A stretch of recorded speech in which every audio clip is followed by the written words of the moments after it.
আমরা অনেকেই যখন গাড়ি কিনি তখন আমরা ফার্স্ট থিং দেখি যে গাড়ির number plate, Dhaka metro, Chattogram metro, Sylhet metro. But what does it actually mean?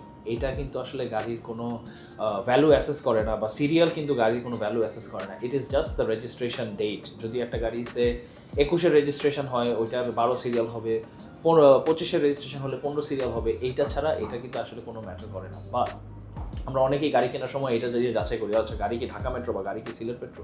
Sylhet metro বা ঢাকা মেট্রো অ্যাকচুয়ালি জাস্ট মিন করে গাড়িটা ঢাকার বিআরটিএতে আছে বা সিলেট বিআরটিএতে আছে। অ্যান্ড এখন আসলে জিনিসটা খুবই ইজি হয়ে গেছে। সাপোজ আপনি একটা চিটাগংয়ের গাড়ি কিন্তু ঢাকায় কিনবেন, এটা নিয়ে কোনো টেনশনের ব্যাপার নেই। Once the file is in Dhaka BRTA, ঢাকার যে কোনো বিআরটিএতে যদি এটা থাকে ফাইল, আপনি ঢাকা থেকে এটা সব কাগজ আপডেট করতে পারবেন।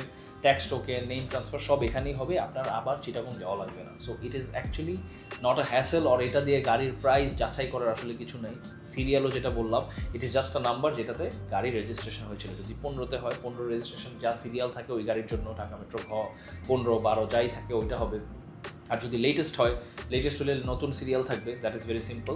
অ্যান্ড এইটা দিয়ে আসলে আমরা গাড়ি না যাচাই করে যদি আরও গাড়িটার মেইনটেনেন্স হিস্ট্রি, সাপোজ একটা গাড়ি 1,00,000 কিলো চলা, but it has a service record, যে কোথায় কখন কী সার্ভিস করা হয়েছে।